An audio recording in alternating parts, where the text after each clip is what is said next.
Variables that affect drug action. So ito ang ano no corny.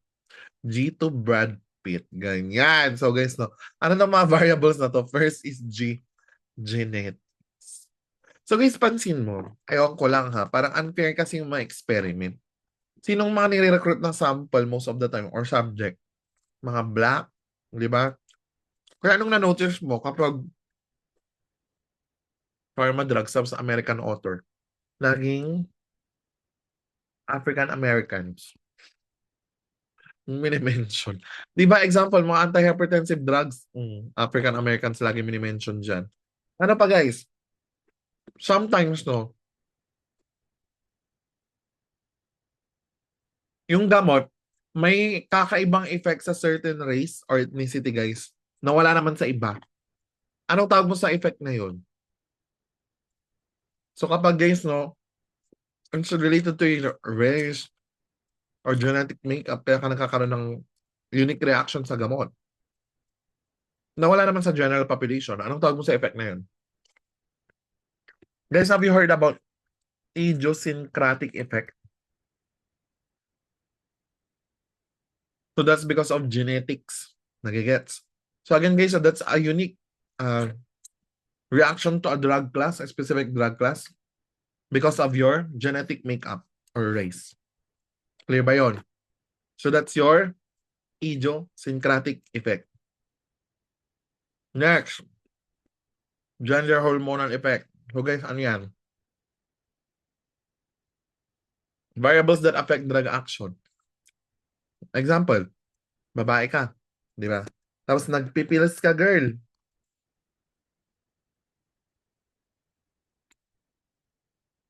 Daling mga estrogen containing, mga combined oral contraceptives, ganyan, or may estrogen, nagtitake ka ng anti-lipidemics tsaka antihypertensive, takang-taka ka. Ba't kaya hindi bumababa yung cholesterol ko? Gumaganyan ka. Gaga kasi yun yung side effect ng pills. Lalo kapag may estrogen yan, guys, magkaka-hyperlipidemia ka talaga. Pero guys, tandaan nyo ha, tanong sa board exam, ano daw yung absolute indication na dapat yung babaeng nagpipills ay tumigil na sa kanyang pagtitik? So what's the absolute guys indication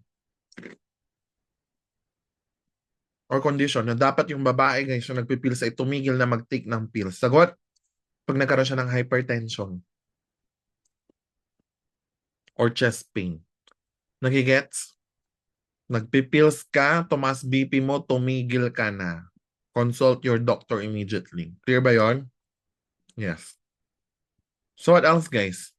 Sa males, anong hormone naman yung mga ano, lalo kapag may BPH, ganyan, tapos takang-taka ka, ba't ka hindi lumilit yung ano, yung tumor or yung ano, yung prostate ng patient. Kasi nagtitake pala siya ng testosterone. Or androgen. Di ba yun yung kailangan ng cancer para mag-grow? Binigay mo. Tapos nag-expect kang liliit yan. Gaga, mas lalaki siya. Clear ba? Same case with breast cancer, ha? Alam mo, yung mga breast, uterine, ovarian cancer na yan, they feed on estrogen. So kapag ikaw babae ka at mas mataas ang estrogen level sa katawan mo, or you have prolonged estrogen exposure, mas higher risk ka towards developing breast, ovarian, and uterine cancer. Guys ha, promo yan. Buy one, take three. So, why? Pare-pareho sila ng kailangan to grow. Yung cancer sa breast, ovarian, tsaka uterine, estrogen ang kailangan nila. So next, let's talk about body weight, guys. Sa tingin mo, sino nangangailangan ng higher dose? Payat mataba? Ha? Sino nangangailangan ng higher dose? Payat or mataba?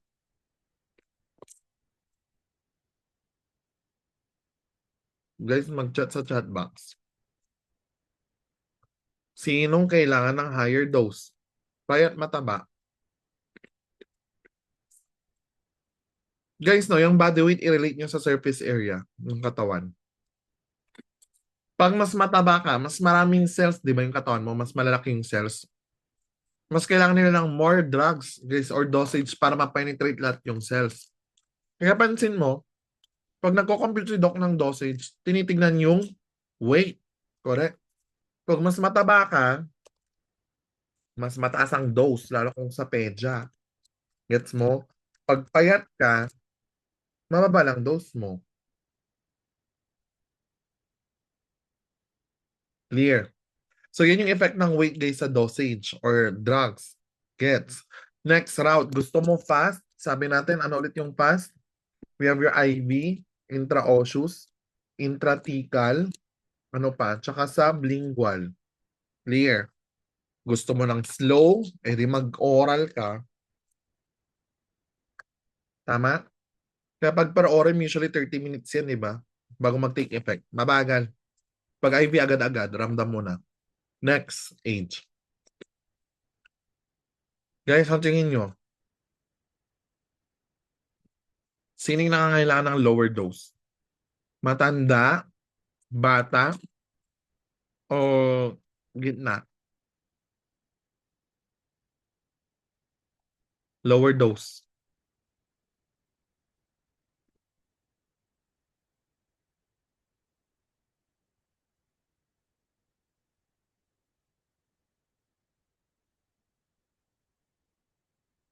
Correct. Guys, sundan nyo to ha.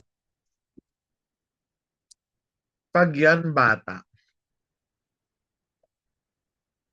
di ba nga sabi natin nakadepende sa body weight? Sino mas mabigat, yung adult o yung bata? Yung adult, correct. Kaya adult gays usually require higher doses. Mabata, maliit, payat. So, lower dose gets. And guys, no, one more thing. Elderly patients, mga matatanda, they also guys require lower dosage. Why? Di ba? Because of normal wear and tear, hindi na functional masyado yung kidney nila at liver nila. So kapag yan tinasa mo ng dose, madali sila magka-toxicity. Gets? Kaya kung matanda at bata, mababa lang ang dose nila. Maintindihan? So higher doses for adults.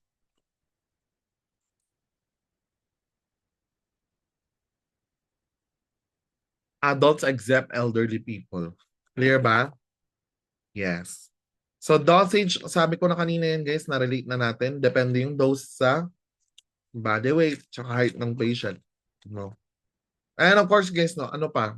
Dito Brad Pitt.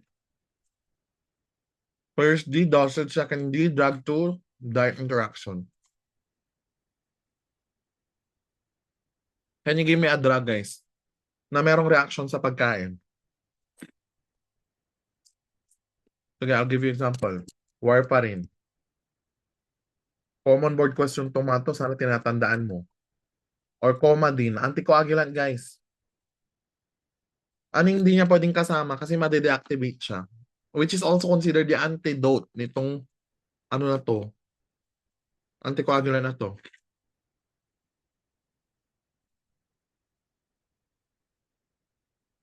Sagot.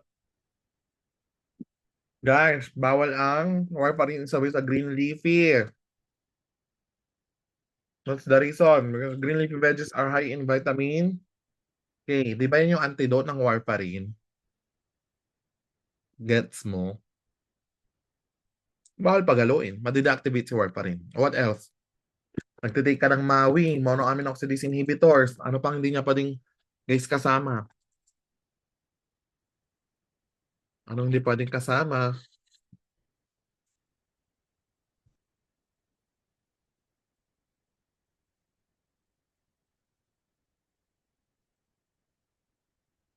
Guys, narinig niyo na ba yung monoamine oxidase inhibitors?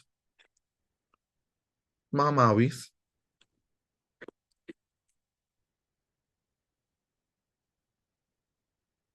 That's a type of antidepressant. Ano hindi niya pwedeng kasama, guys? Tyramine.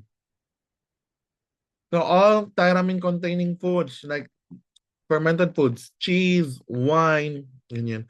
Sometimes bread, yogurt, ganyan. So guys, no, mataas sa tyramine, bawal. So the reason guys, i-explain ko yun mamaya. Ha? Pero ang outcome, magkakaroon ng hypertensive crisis ng patient mo. Clear. Bawal pagaluin. Ano pa? Guys, drug to diet. Sabi ko kanina, di ba anong hindi pwedeng ihalo sa iron? Iron. Calcium. Correct. So anong hindi pwedeng ihalo sa iron? Milk. Hindi ma-absorb si iron kapag hinalo mo yan sa gatas. Gets? Yan. How about drug-to-drug interaction, guys? Sinabi ko na kanina, sobrang dami yan. So, I'll give you common examples mamaya ano yung hindi pwedeng pagaluin. So, ano yung mga pwede. Okay? May ng boy bawang. Sorry guys, inantok kasi ako. Kung gusto mo tulugan kita dito, huwag mo akong panguyain. Sorry. So guys, nasulat na ba yung pag yung notes natin? Kindly type, guys, done if done na kayo magsulat ng notes.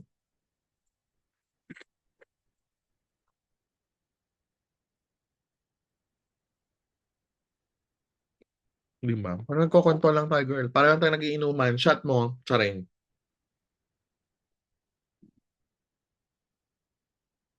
Ayan. Kindly type, guys, done if you're done writing the notes. Para ko if tutuloy na natin. Okay. Thank you so much, Madam Aisel. Yung iba, saks nakaka-addict tong boy-baw. Bili kayo ng maraming guys na ganito pag nag-review kayo.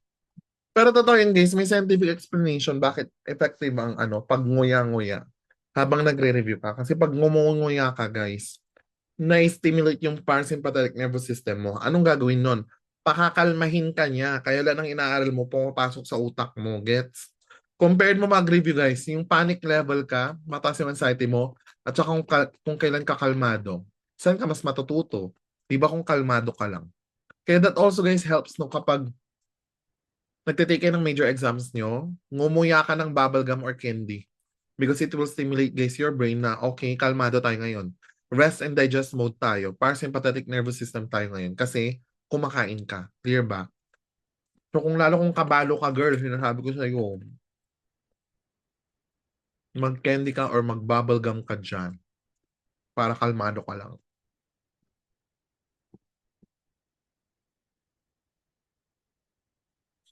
Ayan. Next slide. Oh, ito pa. Guys, pregnancy. May mga gamot, di ba? Na pwede sa buntis at may mga gamot na bawal sa buntis. Correct. I-discuss natin yung next. So, of your pregnancy categories. Pero ito yung tatandaan nyo. Pag yan guys, pregnancy category X. Category X. That means bawal yan ipainom sa buntis kasi yan ay teratogenic. Clear. So lahat guys ng pregnancy category X, huwag ipainom sa buntis. Tanong sa board exam, what's the safest antibiotic for pregnant women? Hmm.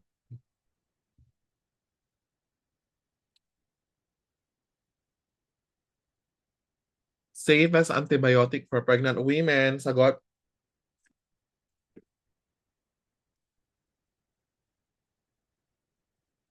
Sagot guys, penicillin. Alam mo yan ha. Safest anti-TB combination for pregnant women. What's the right combination for pregnant women?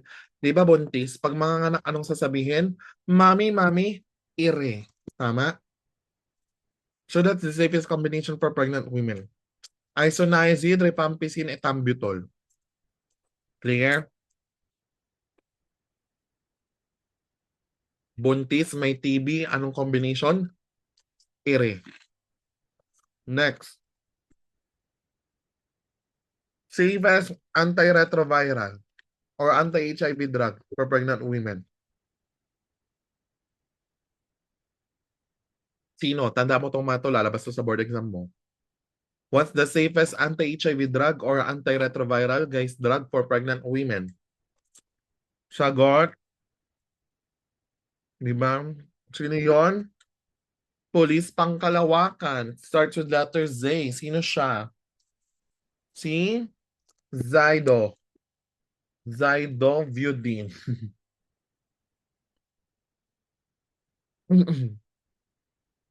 Tandaan yan guys ha. So that's the safest antibiotic for pregnant, I'm sorry. Safest antiretroviral for pregnant women. Zidovudin. Ano pa? Dagdagan pa natin.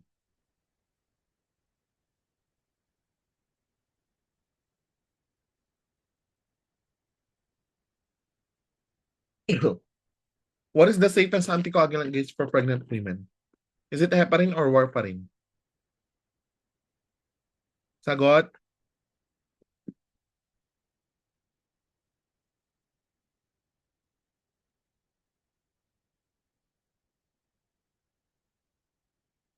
Guys, what's the safest uh, tawag dyan? Anticoagulant for pregnant women? Ang sagot ay correct ka, Madam Rose, no? It's ay, heparin. Pero guys, so pag walang heparin, look for low molecular weight heparin in the name of your enoxaparin.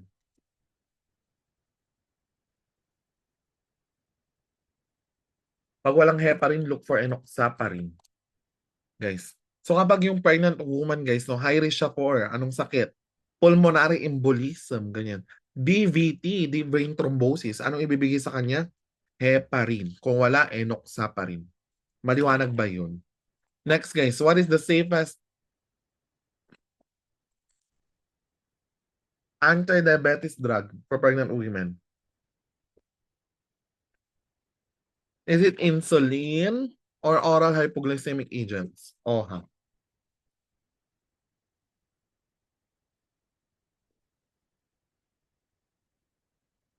Anong safe guys sa buntis? Insulin or OHA?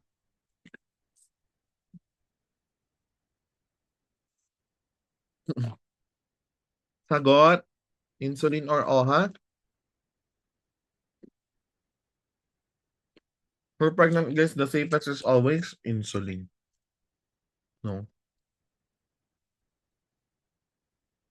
So, yun yung mga common na tatandaan nyo. And many more. Marami pa. Marami pa akong i-share sa inyo. What else?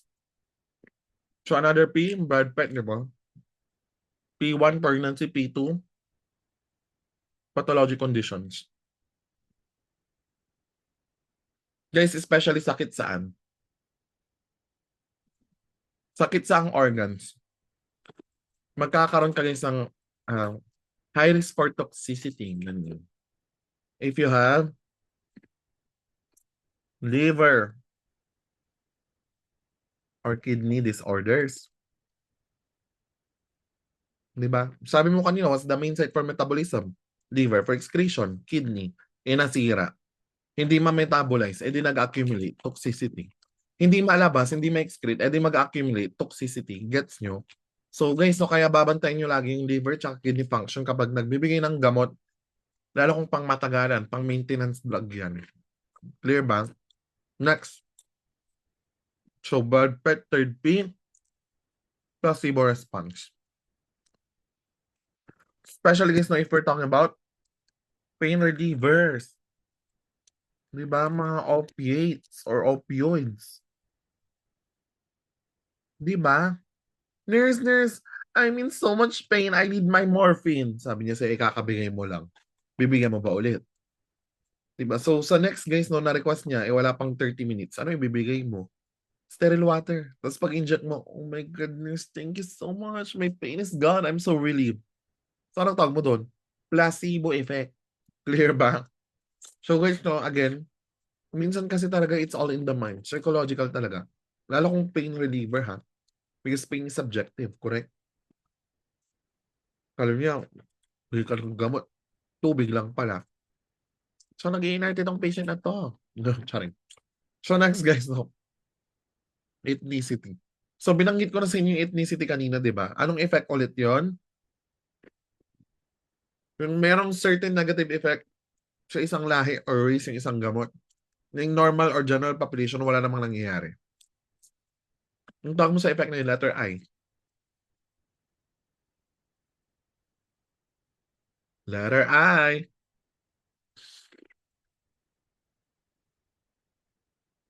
Yes, nakalimutan niyo yung letter I.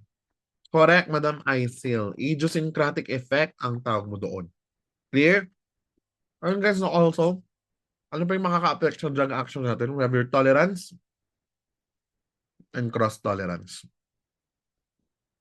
Guys, when we say tolerance, addiction na ba ito? Is tolerance, guys, synonymous with addiction? Yes or no?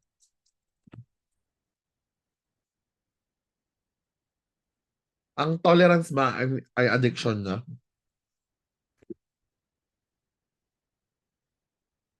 Guys, yes or no?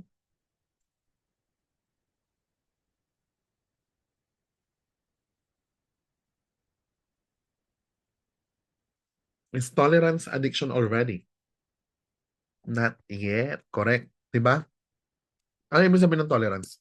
Guys, no, tolerance, you needing higher doses or increasing doses, guys, to achieve the same effect.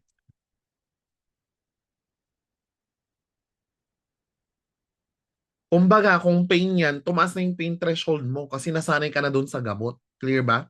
So guys, no, for so long na nagbibigay ka ng pain reliever, baka mawala na ng effect yung pain reliever na to dun sa patient mo. So next time, it's either itataas mo yung dose or bibigyan mo siya ng mas matapang na pain reliever. Ang tawag mo doon, tolerance. Pero guys, yung tolerance na yan, no, kapag hinahanap-hanap na ng patient mo, so ano ang tawag mo doon? And without it, guys, hindi niya kayang gawin yung normal function niya. Ano yung tawag mo doon?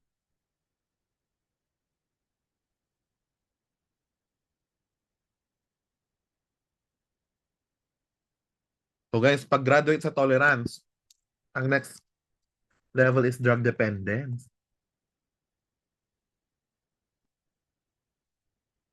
So guys, no, sa drug dependence, yung need for drug, malakas. Check siya. Kuha mo. Kailangan niya ng gamot. And guys, pero kailangan niya yun para magawa niya yung ADLs niya. Gets mo? Or yung activities of daily living niya. Again, pag hinahanap niya na yung gamot para mag-function siya, guys, no, ang tawag mo na doon drug dependence. Pero pag hinahanap niya na yung gamot, pero hindi na siya makafunction normally, hindi na makapagtrabaho, hindi niya na magawa yung ADLs niya, so ibig sabihin nun, guys, no, addict ka na. Gets nyo? Kung that's the highest level, guys. Kumbaga kung ano to, K-12 to, junior high si tolerance, senior high si grade, senior high si dependence siya kasi addiction. Grade 11 si dependence, grade 12 si addiction. Clear? So drug addiction means there's, guys, no, a very high desire to take the drug or need for the drug. Pero yung ADLs mo or yung work mo, guys, hindi mo na magawa, kakadroga mo. Clear ba? So that's the basic difference, guys, of your dependence and addiction. Si dependence, kailangan mo ng gamot para mag-function ka. Si addiction, guys, kailangan mo ng gamot pero hindi ka na makafunction. Lulong ka na, kumbaga, lutang ka na, girl. Hindi ka na makapag-trabaho, hindi ka makapag-work. Hindi mo na magawa yung mga gawain mo sa buhay. Gets nyo? So guys, kindly type G if gets yung difference ng tolerance. So dependence sa addiction.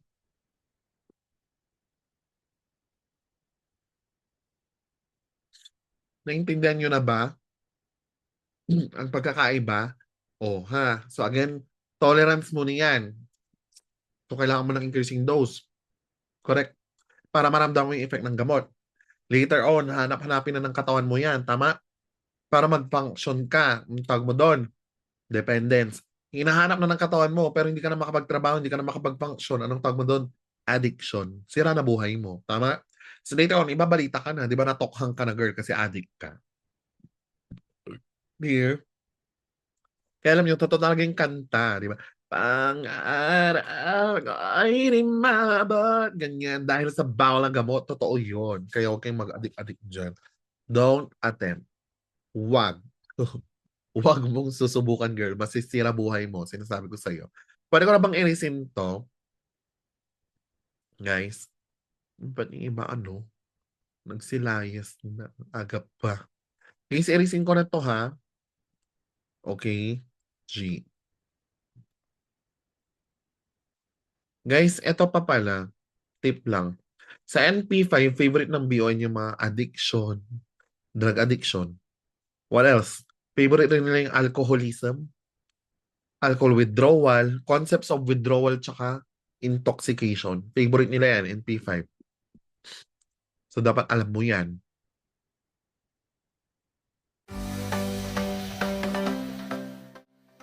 Good evening. I'm Jessa Pastor, 2008 nursing graduate. Nakapangatlong kuha ng board exam. Then the third na pagkuha ko nito is, yun nga, in God's will and with KSRS help, nakapasa niyo ako. Then the biggest struggle that I have been nung nagre-review pala ako is, nagtatrabaho kasi ako noon as administrator ng isa sa mga dialysis dito sa Manila, sa Paranaque. Mother din ako, 2-year-old na yung baby ko. Then sabay-sabay siya. Habang nagwo-work ako, re-review rin ako. Then pag uwi ko galing work, which is 8 to 5 kasi lagi ang pasok ko. Then Monday to Saturday lagi ang pasok ko as an administrator. Struggle ko talaga na syempre i-keep up na laging makapanood dun sa review, lalo pagka online. Tsaka minsan kasi pag working ka, hindi naman laging updated ka na pag once na may live review is makakasama ka. Ayun, pinaka matinding struggle ko kasi working na ako tapos pinagsasabay-sabay ko siya, which is ang hirap pero kinakaya ko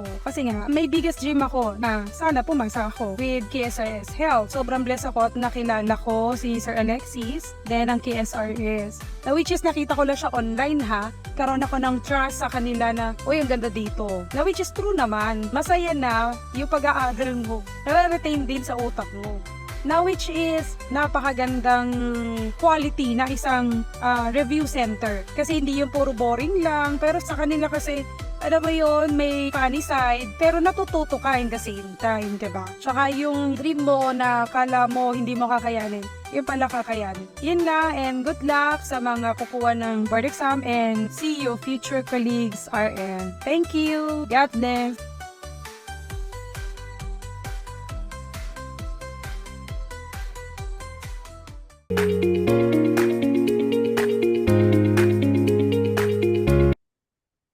Oh, next.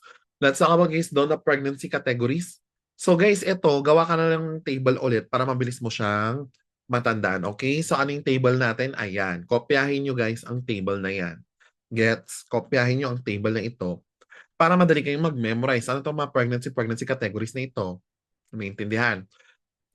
So guys, so let's discuss them one by one. Let's talk about pregnancy category A. Question. May risk ba guys sa animal studies na nakita? Wala. Guys, sa human studies, meron bang nakitang risk? Wala rin. Clear? Kaya guys, no, ano yung last column natin? Pwede daw bang ibigay ito sa buntis? Pwede bang ibigay sa buntis? Guys, pwede bang ibigay sa buntis? Yes. Say for pregnant women. Clear. So guys, no, next, let's talk about pregnancy category B. Sa category B guys, meron na bang nakitang risk sa fetus? Wala pa rin. Walang risk sa fetus na hayop ha. So negative risk for animal studies. Pero sa human studies guys, wala pang enough evidence. So we cannot conclude kung safe siya sa tao or hindi. Tama ba? But guys, as a general rule, pwede pa rin siyang ibigay for pregnant women.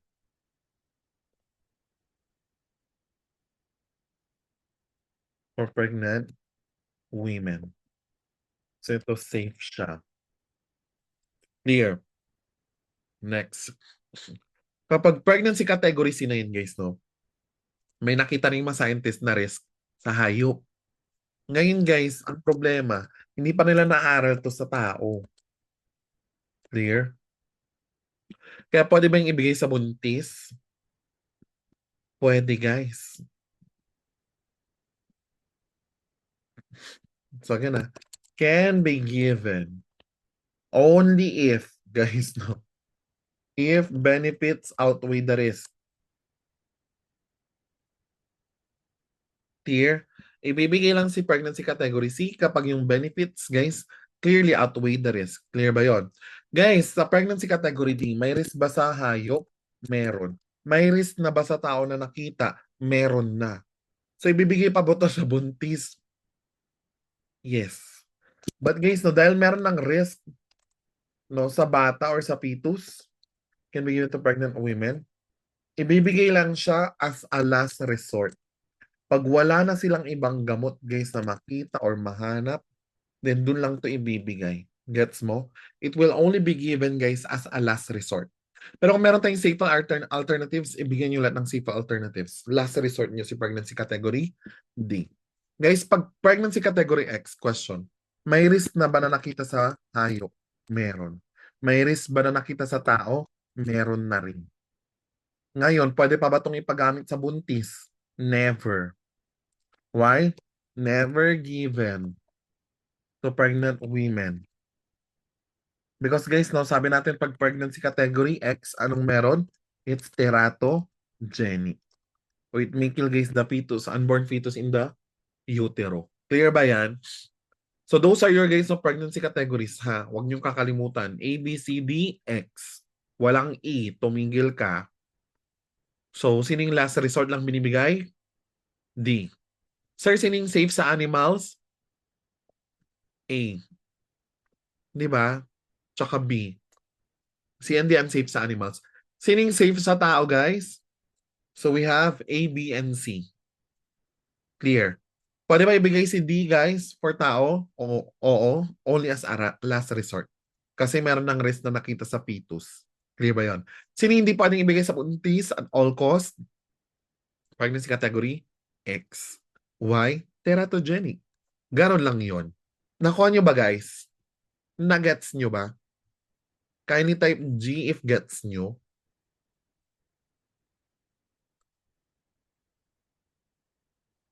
Ayan, perfect. So guys, it's now 9:00. Gusto nyo bang mag-break lang ng very, very light? 15 minutes lang. So, if that's 15 minutes, your call time will be 9:20. Inom lang ako ng Shubig, guys. At ako'y nauubo-ubo na sa boy bawang ito. Okay? Guys, I'll see you in 20 minutes.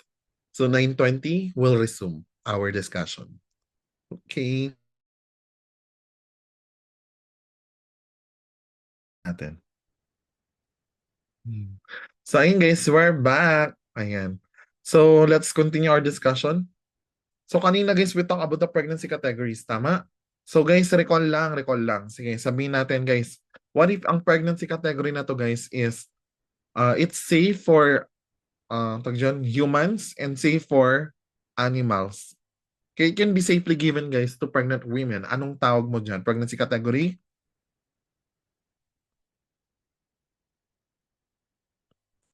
Safe for humans, guys, safe for animals. Ano to? So, A, B, C, D, or X, ano?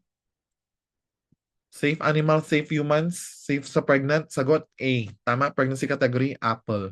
Gets nyo? What about guys, no? This is, it has shown risk. Okay, Madam Aisel. Sige, it has shown, guys, risk to fetus. May risk na rin sa humans. No? Pero it can only be given, guys, as a last resort. Anong pregnancy category ito? Last resort. Ano to? Category D. Tama, as in dog. Sir, what about, guys, ito? Walang tag dyan. It's safe for animals. Pero there are no adequate studies for humans. Kaya it can be given, guys, to pregnant women. Ano to? Safe sa animals, sa humans, wala pang masyadong studies. Sagot? Pregnancy category B, as in boy. Tama. What about, guys, no? Ito, wala, tag dyan, meron ng risk na nakita sa fetus, I mean sa animals, pero sa humans, wala pa. No adequate studies. Kaya it can only be given, guys, to pregnant women if benefits outweigh the risk. Anong pregnancy category yan? Animals, positive risk. Humans, no adequate studies. Can it be given to pregnant women? Yes, if benefit outweigh the risk. Anong tawag mo doon? Pregnancy category? Sagot? C, as in cat. Tama. What about, guys, no? It's unsafe to animals, unsafe to humans. And therefore, guys, can never be given to pregnant women because of its potential teratogenic effect. Anong tawag mo doon? Pregnancy category? X. Yes. So guys, huwag niyong kakalimutan yan. Lumalabas yan sa board exam. Don't forget. Yung mga pregnancy category na yan. Clear? Yes. So next, guys, let's talk about systemic adverse effects of drugs. So guys, no, alam niyo na to. Pag CNS, di ba? Example, the drug targets the CNS. So, ano mga gamot yan? Anticonvulsant, anti-seizures, barbiturates, benzodiazepines. And you know what, guys, no? Adverse effect, no, sometimes, or I mean most of the time, yung mga gamot na pang CNS, pag binigla mo yung tinigil, magkakaroon siya ng rebound effect. Example, anti-seizure, binigla mong in-stop, di ba dapat taper gradually, bigla mong tinigil, magkakaroon ka ng status epilepticus, di ba? Yun yung rebound effect niya. So same guys no, sa mga other CNS drugs, dapat dahan-dahan siyang itigil if ever man ipapadiscontinue ni doctor. Next, let's talk about ENT, eyes, ears, nose, throat. So guys, no, antibiotics commonly causes what? Anong adverse effect na antibiotics? Kapag yan, di ba, na-experience ng pasyente mo, alam mo na, nag-adverse effect na siya. Ototoxicity. So what's a manifestation, guys, of ototoxicity? Makakarinig siya ng ringing sound sa ears niya. You call that tinnitus. So nears parang nagre-ring yung tenga ko, alam mo na, nag-overdose na siya ng antibiotics. Let's talk about GI. So anong gamot, guys, yung commonly nakaka-apekto sa GI natin? Number 1, antibiotics. So tandaan nyo ha, guys, may mga normal flora sa GI mo. So sino sila? Yung mga normal squatter mo dyan. Yung tinatawag natin na E. coli, di ba? Escherichia coli, guys, they are your normal flora sa stomach mo. Pag nag-antibiotic ka at namatay yung mga normal flora mo, guys, no, lalabas yung mga opportunistic infection. Kaya sometimes magkakaroon ka ng tinatawag na, guys, no, antibiotic-induced diarrhea because of that.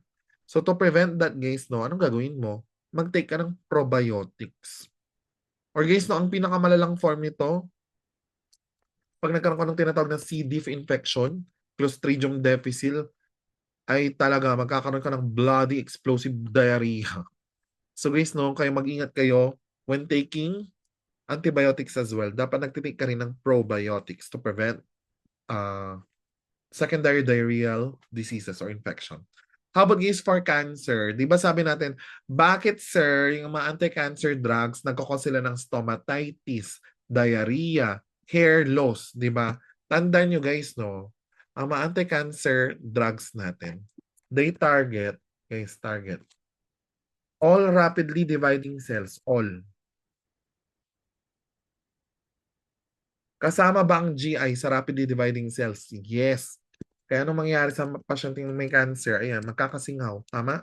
Ano pa? Diarrhea. Nakadiarrhea sila. Guys, ano pa? So, yung mga anti-cancer drugs mo, guys, no? They can also target your hair cells. Hair follicles, guys, are rapidly dividing cells. So, pag yan natamaan, ano mangyayari? Hair loss, alopecia, di ba? And many more. So, next, let's talk about anticonvulsants. Or I mean, hematologic effect. Anong hematologic effect, guys, ng anticonvulsant? Sige nga. Especially, guys, no, we're talking about carbamazepine. Tegretol. Ganyan. Sino pa ba anticonvulsant? Siya yung pinakamatapang. Anong adverse effect na hematologic effect yan? Guys, babagsak lahat ng neutrophils, eosinophils, and basophils niya, guys. Hindi makakaproduce yung immune system niya ng mga white blood cells na ganyan. Eh, di ba, especially neutrophils, they're the first to arrive at the site of infection. So, pag hindi na-produce, ano mangyari? Prone kasi infection. Anong tawag mo doon? Neutrophils, eosinophils, and basophils are called granulocytes. Kasi may granules sila, guys, sa microscope. So, pag yan hindi ma-produce, anong tawag mo dyan? Granulocytosis. Nagigets nyo? Kaya anong common consequence niyan, guys? Infection. So highest risk, guys, is infection. That can be a cause of death, guys, ng mga pasyenteng nagtitake ng carbamazepine tegretol because of granulocytosis. Sorry, calling pala carbamazepine. Carbamazepine yan. Kulang ng carbamazepine. Ayan, tegretol. Next, guys, let's talk about hepatic effect or hepatotoxicity. Sino yung mga pinakamatapang, guys, na mag-cause ng hepatotoxicity? Number 1, ayan, acetaminophen. Guys, promise. Sa US, the number 1 cause of liver failure there is what? Yung pagtitik nila ng mga Tylenol tsaka NSAIDs over the counter. Kaya mag-ingat kayo, ha. So, lalo yung mga NSAIDs na yun, guys, malakas siya sumira ng kidney tsaka liver mo. So, pag hindi kailangan or kaya mo pang tiisin yung sakit, tiisin mo, di ba? Meron namang mga ibang way, like non-pharmacologic therapy. So, try nyo muna yon. Huwag kayo puro gamot kasi pag nasanay yung katawan mo, di ba? Maraming nasisira, lalo yung atay tsaka kidneys mo. What is INH, guys? This is isoniazid. Ayan. A type of anti-TB drug. Di ba remember the RIPES? So, siya si letter I. Siya RIPES.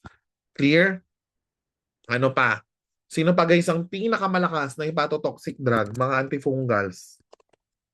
Tandaan niyo yan. Lalo si amphotericin B. So, pag may tanong sa board exam, patient mo nagtitik na antifungals, anong common adverse effect? Alam mo na. Hepatotoxicity yan. Clear ba? Next, sabi natin kanina, di ba, aside from hepatotoxicity, magkaka-nephrotoxicity rin kapag, ayan na nga, nagtitik ka ng mga NSAIDs. So guys, no, anong common ending ng mga NSAIDs na to? They end in profen. Di ba? Ibuprofen. Tama? Advil, Motrin, kasama yan. Naproxen, kasama rin yan. So those are NSAIDs. And aminoglycosides. Ayan. So, sino ang pinakamatapang, guys, na aminoglycoside? Sino ang pinakamatapang na nagkukos ng nephrotoxicity? Guys, si gentamicin. Garamicin. Guys, that's the most potent antibiotic which can trigger nephrotoxicity, guys. Sobrang tapang ni gentamicin. Ano pa? So, immuno, guys, no? Hypersensitivity. So, ano yung mga drugs na nagkukos ng hypersensitivity? Halos lahat, actually. Kaya kailangan nyo, guys, no, skin test muna, especially mga antibiotics, no, when first time na ma-receive ni patient yan. Kasi common talaga na may mga ibang patient allergic, including sa antibiotics. Ano pa? Drug fever. So, hehehe. Alam mo na yan.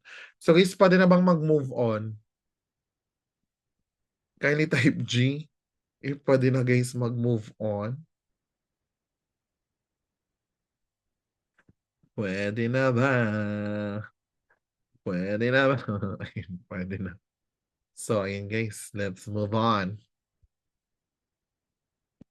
So, guys, kanina we also discussed your drug dependency and idiosyncratic effect already. Alam mo na yan. Diba? So, ano din yung idiosyncratic effect? If, guys, a certain drug causes negative effect to a certain race na hindi naman na-experience ng general population, then that's what you call idiosyncratic effect.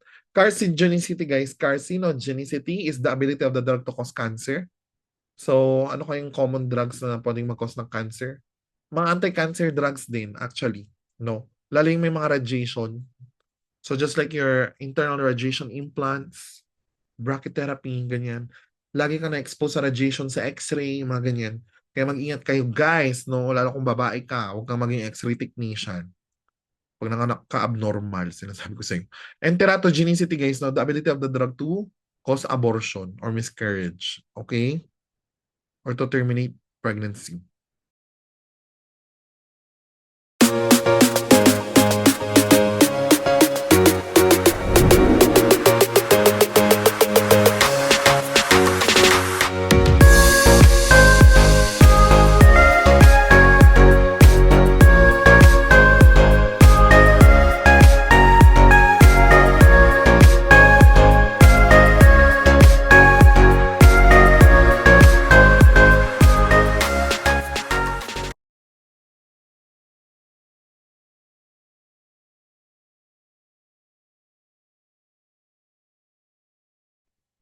Ito, funda. Dagdagan natin ng konting funda ang notes mo.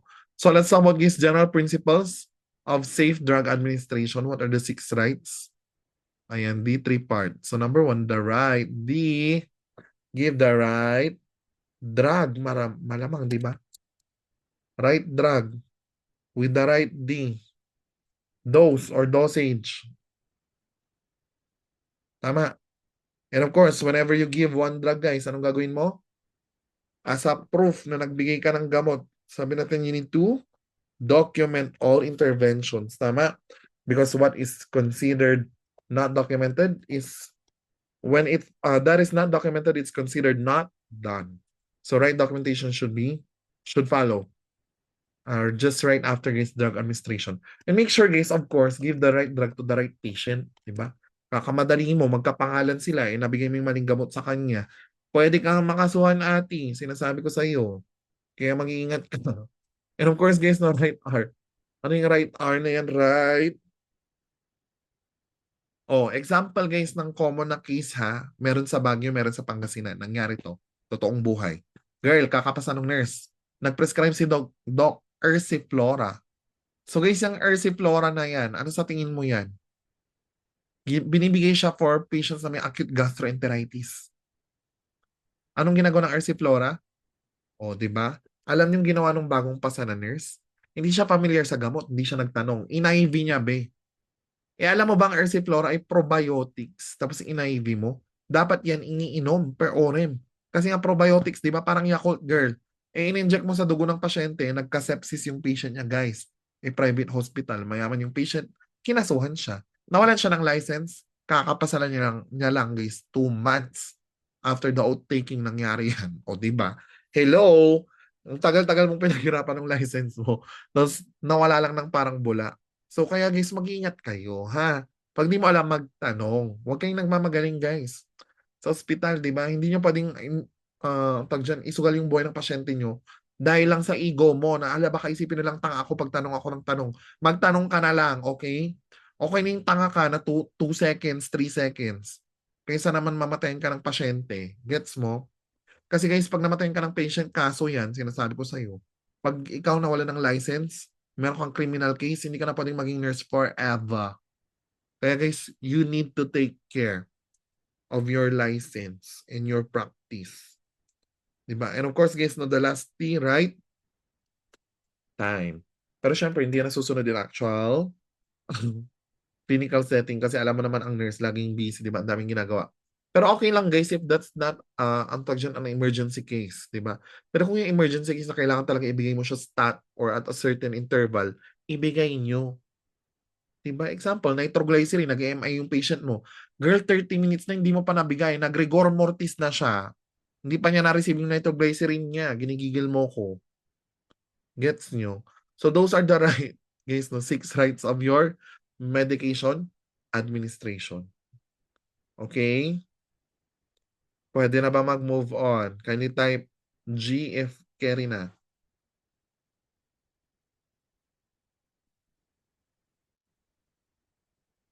Carry na ba guys? G na ba tayo? Okay, nagsusulat pa ba?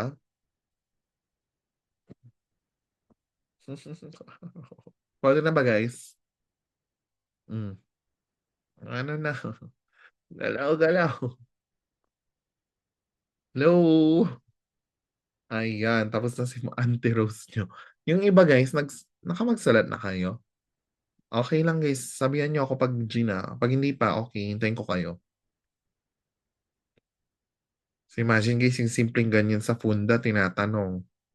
Lalo yung documentation. Oh, ito pa, question ko sa inyo.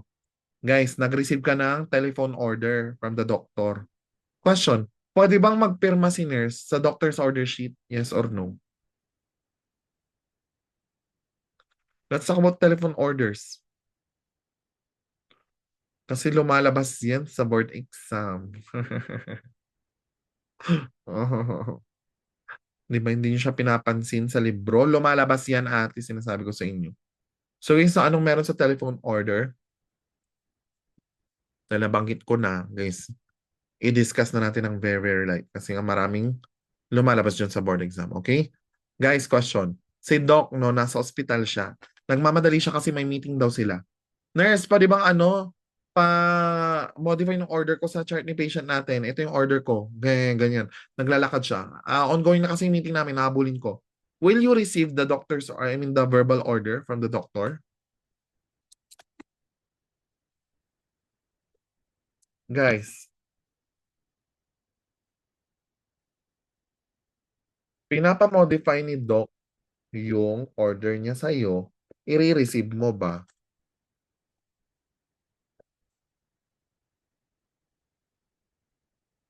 I-receive nyo ba, guys? Hindi. Why? Number one, guys, requirement. No? Kung kailan ka lang magre-receive ng doctor's, or I mean verbal order or telephone order, number one, dapat emergency ito. And number two, guys, no, dapat wala si doc sa vicinity ng hospital. Kaya nga itatawag niya na lang, di ba? Kasi wala siya doon. Kung nandun siya, isulat niya sa doctor's order sheet na kukuha.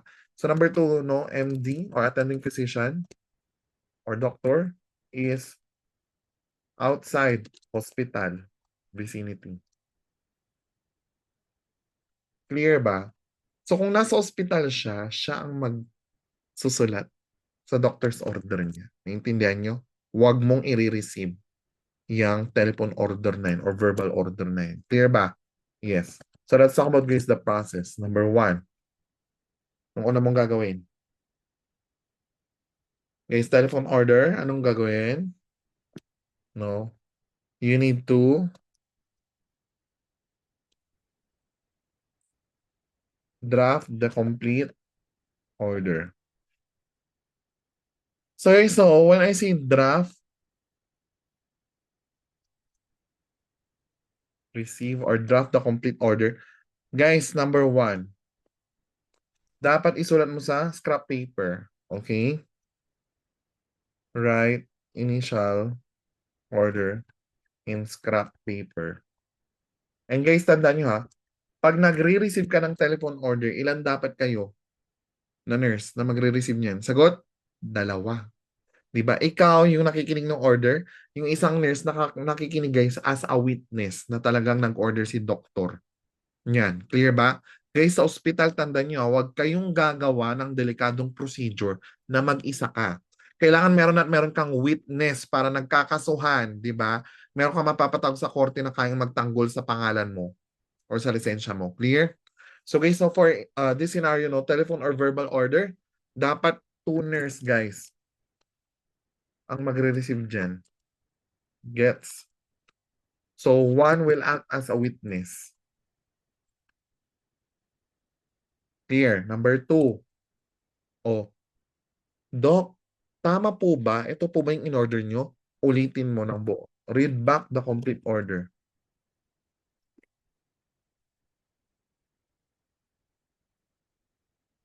Bakit, sir? Ba't kailangan kong ulitin sa kanya? To ensure accuracy.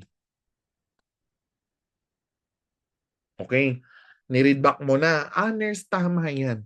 Correct yan yung in-order ko. Ano lang gagawin mo ngayon? Transcribe the telephone order or verbal order in the doctor's order sheet.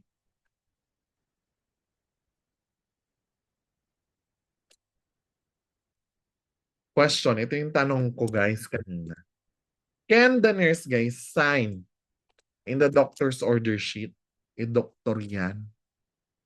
Doctor's order sheet, pwede bang magpirma si nurse dyan? Kunwari, sinulat niya, TO, VO, channeling, this drug, this dosage, this frequency, blah, blah, blah. Isusulat niya ba sa dulo na ito ay received by Alexis John S. Castro, RN, tapos signature. Pwede ba yun? Pwede ba yun? Yes, 'di ba? Paano natin malalaman guys kung sino yung nag-receive ng telephone order na yan kung walang paper man na nurse kung sino ang nag-receive? Naintindihan mo? Tandaan nyo that your hallmark guys as a professional nurse or as a healthcare professional is accountability. So ibig sabihin guys na pagkasalanan mo, akuin mo. Paano may aakoy? Walang pumirma. Oh, so kung kaso to, magtuturoan na lang. Tama? Kaya guys, no number 3, dapat ilagay nyo dyan, RN must sign the telephone order or verbal order. Clear. In the doctor's order sheet, kailangan niyang pirmahan yan para malaman natin na siya yung nag-receive niyan. And lastly guys, so it must be countersigned. Yung TO or VO na yan guys, telephone order or verbal order, must be countersigned by the doctor or attending physician guys. Kailan? Within, the word is within 24 hours. Maliwanag? So again, di ba pinirma ni nurse yung sa doctor's order sheet? Correct? Pero guys, natandaan nyo, dapat ma-countersign yan ni doc kung sino yung umorder within 24 hours. Clear? So kung kailangan itawag mo yan kasi lisensya mo nakataya dyan. So guys, so far, naintindihan bang telephone verbal order? This is a part of your professional adjustment guys. Tinuturo ko na sa inyo. Inuunti-unti na natin para mabawasan na kasi sobrang dami nun. And bad news kasi bulk nun is NP1 to NP5. Di ba? May Palmer talaga every set guys. Pero good news pa rin kasi ako yung Palmer mo. So guys, no, paulit-ulit lang yung tanong sa Palmer at nakolekta ko na lahat ng tanong sa board exam na lumabas dyan within the past 10 years. And the topics, they're all the same. Recycled lahat. So kung anong common lumalabas, ituro ko sa lahat sa inyo. Para kung ano man dyan, di ba, ang piliin ng BON, ready ka kung ano itatanong. At least naaral natin lahat, di ba? So guys, nasulat nyo na ba itong telephone verbal order? Kindly type TO if done ka na.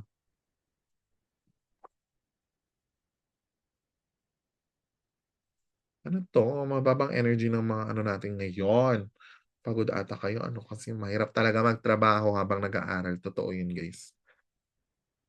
Alam niyo dating hindi ko talaga uh, as me as a judger and as a bitch. Sorry. Magpapakatotoo lang ako. Noon kasi guys, no, pag absent yung mga working student, parang may ano ba naman tong mga to? Ito na nga lang yung klase, tapos di pa papasukan. Tapos nung naglolo na ako guys, no, kasi I'm working while studying, doon ko na-realize shit, ang hirap pala pagsabayin ng pag-aaral sa pagtatrabaho. Kaya ang swerte-swerte mo pag full-time student ka, di ba? Mas masarap ang buhay ng estudyante. Pero alam ka naman hanggang doon ka na lang, di ka mag-grow. Forever ka na lang ganyan, di ba? So, kailangan talaga i-embrace ang challenges sa buhay para mag-level up at sumakses, di ba? Ganon. So guys, no, nasulat na ba? Can you type TO if tapos ka na? Lilipat ko na to, bala ka dyan, isa. Hmm. Okay, panoorin mo na lang sa replay. Char! Oh, eto na, go. So guys, let's discuss your general management for toxicity. Kasi tinatanong din guys sa board exam to mga common antidotes na yan. Okay. So guys, no, management, of course, priority is what? Guys, pag nag-arrest, sabi natin CAB, correct? Diba sinabi ko na yun sa inyo? How to prioritize. Pag guys, no? Cardiopulmonary arrest.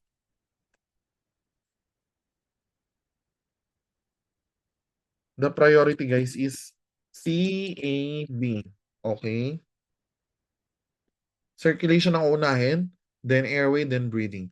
Pero guys, the rationale or the thinking is the same. Di ba? Bakit circulation or compression ang unahin mo? Ba't mo siya isi-CPR? Nag-arrest. Guys, siguro naman bago tumigil yung puso niya na mag-pump ng dugo at bago tumigil yung lungs niya, guys, mag-expand. Tama ba? Siguro may naiwan na oxygenated blood sa sistema niya. Ang priority mo, guys, ipaikot mo yan, i-circulate mo yan sa vital organs. Lalo sa brain kasi 4 minutes na walang oxygen sa utak, guys, permanently brain dead ka na, irreversible na, near ba? Kaya guys, no, again, unahin mo ang compression kapag may cardiac arrest para ma-circulate yung remaining oxygenated blood sa vital organs. Clear ba yon? Yes, especially the brain. So guys, no, ano pa? Toxicology ito. Nag-overdose. Uminom ng isang bote ng Tylenol, girl. Anong gagawin mo? Anong pwedeng masira? Kasi doon siya dadaan. So ulit guys, what's the main organ for biotransformation or metabolism? The liver. Correct? Kaya magpa-liver function test ka. Kapag yung mga pasyente mo nag-overdose. Maliwanag? Daddy, kain na tayo. Hindi Okay. na ata kakain si mama eh.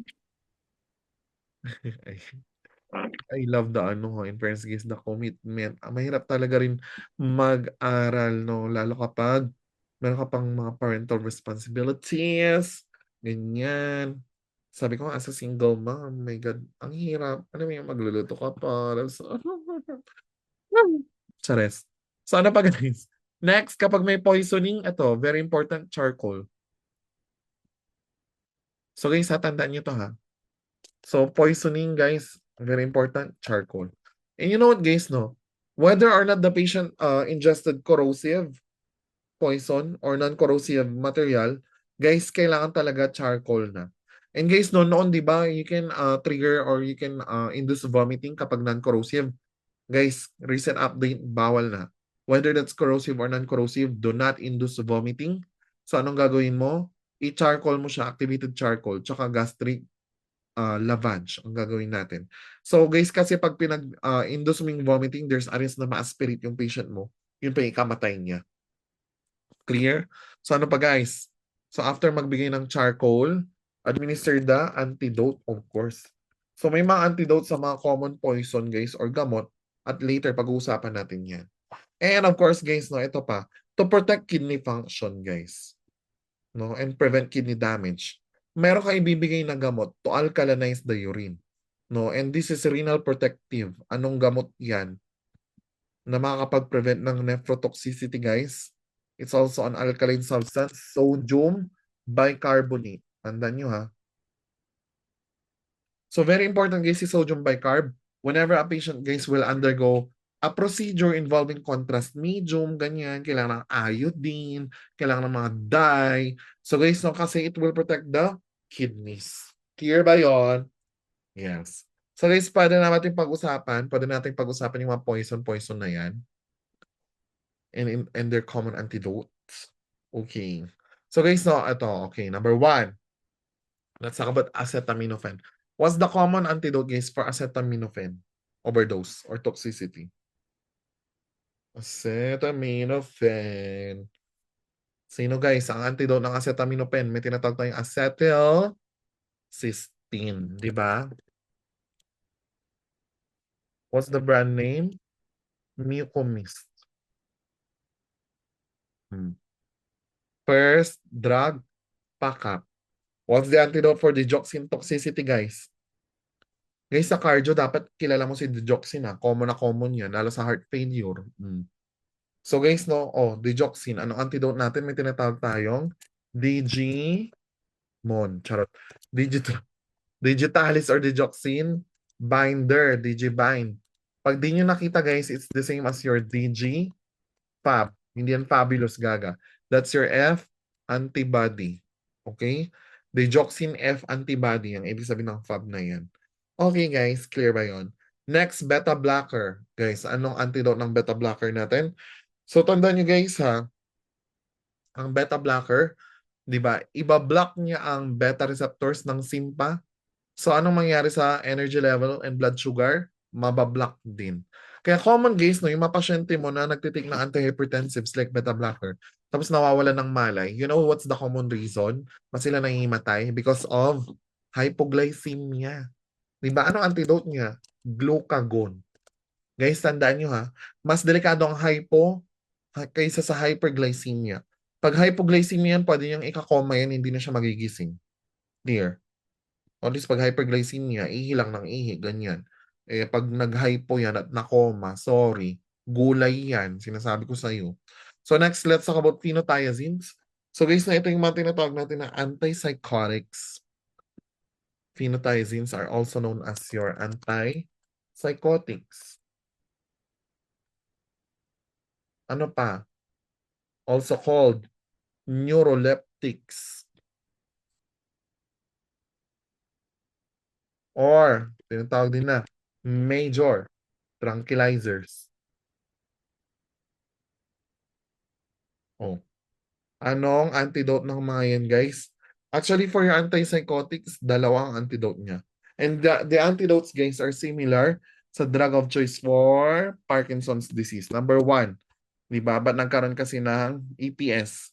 Extrapyramidal side effects. Lalo yung pseudoparkinsonism. Anong bumaba? Na-block kasi si dopamine. So, ano ibibigay mo? Dopaminergics. Di ba? So, sino tong mga dopaminergics na to, guys? Basta may dopa-dopa yan sa pangalan. Levodopa, carbidopa. Sino pa? So, guys, bigyan rin natin sila ng anticholinergics. It's also an antidote, guys, for your, ano tawag dyan? For your major tranquilizers or antipsychotics, no, or EPS na tinatawag, extrapyramidal side effects. So again, guys, your dopaminergics and anticholinergics, those are your antidotes for EPS, extrapyramidal side effects. So guys, no, ano pa? Comadin, warfarin. Sabi natin kanina, ano hindi niya pwedeng kainin? Green leafy vegetables kasi rich in, what's the antidote? Vitamin K. Madi-deactivate guys si Comadin. How about heparin guys? Anong antidote ni heparin? Madali lang to. Pag heparin, alam mo na yung vitamin. Kanina yung heparin guys. Sagot, protamine sulfate. Okay?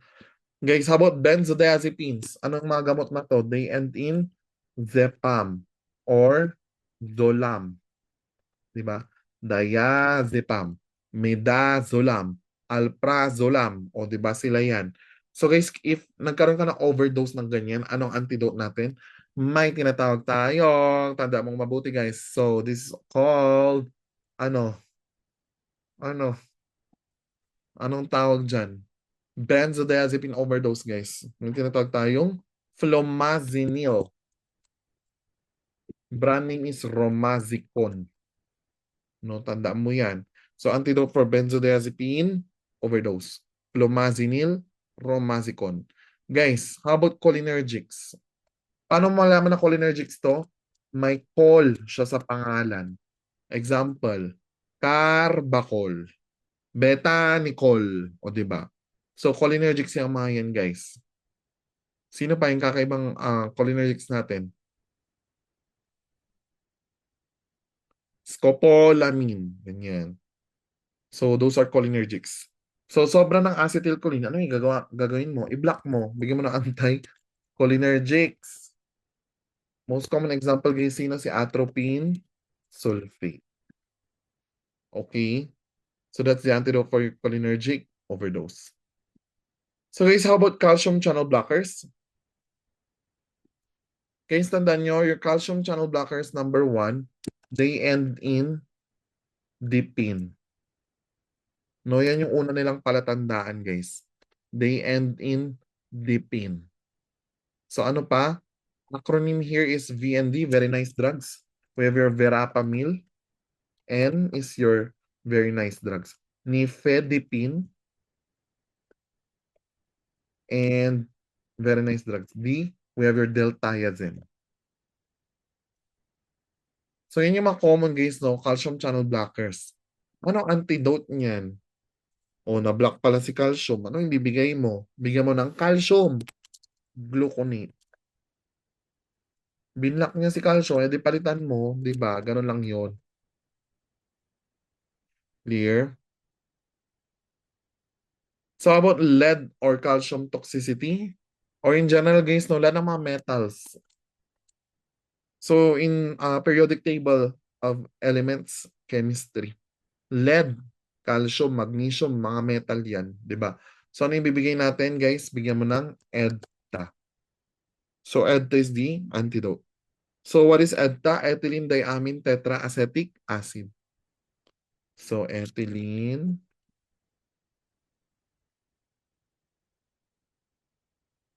EDTA diamine tetraacetic acid.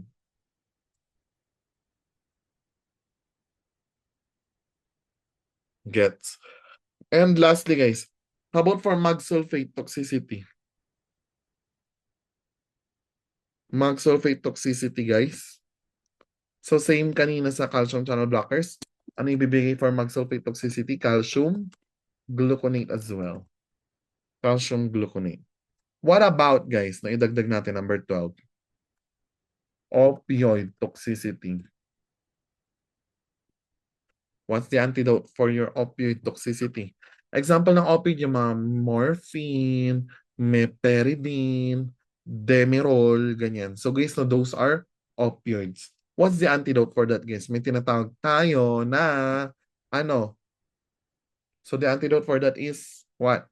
Opioid toxicity, guys. We have your naloxone. Brand name, Narcan. Diba? Naloxone or Narcan. Hindi nyo nakita, guys, naltrexone. Pwede rin yan. Basta mga own, okay? So that's the antidote for opiate toxicity.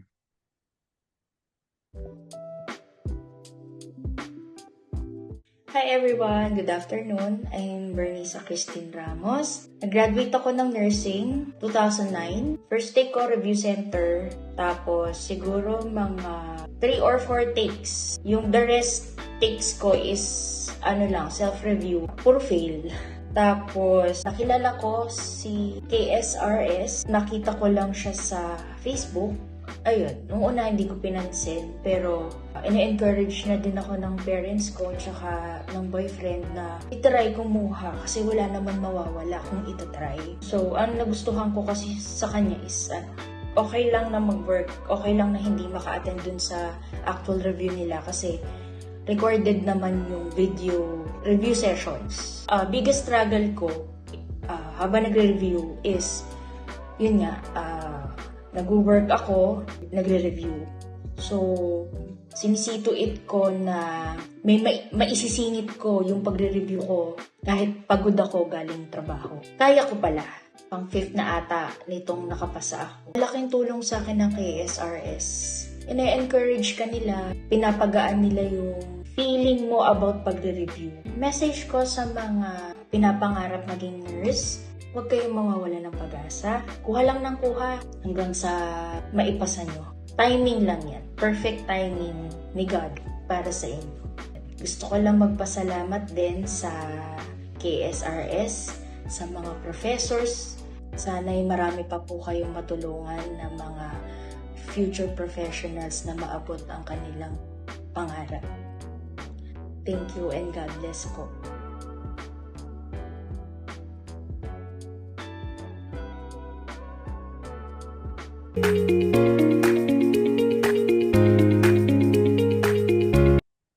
So guys, no, ito. So we will discuss the drugs, guys, by system. Pero tingnan natin hanggang anong part lang yung matatapos natin, okay? Anyway guys, no, it's designed na talagang 2 parts tong pharma natin. Dapat 8 hours to. So since we're only discussing tonight for 4 hours, so the remaining topics I'll discuss sa second part if ever.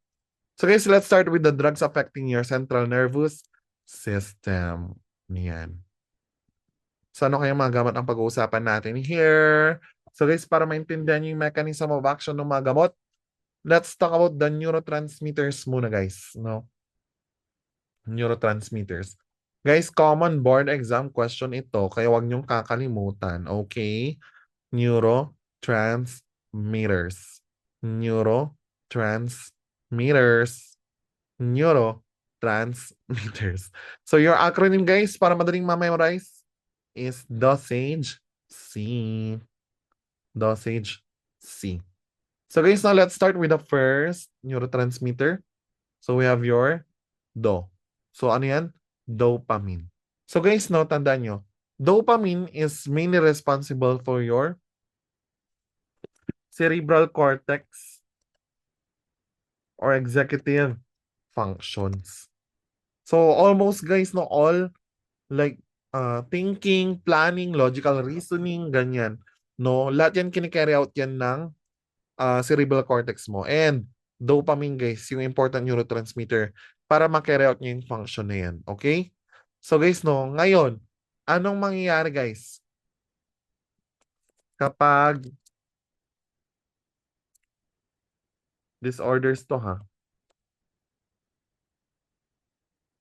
Okay? Kapag yung neurotransmitter na yun guys, dopamine, tumaas. So anong tawag nyo sa sakit kapag yun tumaas? Sobra-sobra ka ngayon mag-isip, tama? Meron ka nang nakikita na hindi namin nakikita, girl. May naririnig ka na hindi namin naririnig. At may sarili ka ng mundo. Di ba? Yung sense of reality mo nawala na. Para kang nakatira sa fantasy world mo. Anong tawag mo sa sakit na yun, guys? Board exam question, ikaw ay baliw. Tama. Sino ang baliw? Ikaw. Schizophrenia. Naintindihan? So guys, so, ang problema sa schizophrenia, sobrang dopamine mo. Gets nyo? Anong gagawin ng gamot, guys? Drug of choice. Okay? Para maintindihan mo na. Guys, anong gagawin ng gamot sa schizophrenia? Clear? Paanong tawag sa pangalan? Schiz pala yan, ha? Baliw siya. Tama? So, bigyan natin ng antipsychotics. Ano ibang tawag sa antipsychotics, guys? Neuroleptics. Hindi nyo nakita yung neuroleptics, look for major tranquilizers. Di ba? Sinabi na yun kanina. Tama? Antipsychotics, neuroleptics, major tranquilizers. Ngayon guys, na idagdag mo sa notes mo. Okay? Mechanism of action. So guys, no, ibig sabihin, paano tatalab yung antipsychotics niyan na yan? Anong gagawin niya? Tingnan mo guys ang mga proseso ng katawan, especially med-surg, madali lang. Kung sobra, bawasan. Kung kulang, dagdagan. Guys, anong nangyari? Sobra kulang. Di ba sobra? So anong gagawin ng antipsychotics, guys? Sobra pala. Babawasan niya. Yung ano bang problema ng neurotransmitter dito? Sagot, dopamine. So guys, no, ibabagsak ng antipsychotics yung dopamine sa utak ng pasyente na may schizophrenia para hindi na siya sobra-sobrang mag-isip at hindi na siya makakita ng mga bahagi na hindi natin nakikita. Naintindihan mo? So, ganun guys ang mechanism of action ng antipsychotics. Gets? Say examples ng antipsychotic side effects, i-discuss natin yan one by one later. Or maybe in other meetings natin. Pero guys, so far, naintindihan mo na ba anong ginagawa ng antipsychotics? Kaya pala. Ganun pa rin ginagawa niya. Clear? Yes. So guys, no, another function ni dopamine sa muscles natin is that it controls fine involuntary motor movements.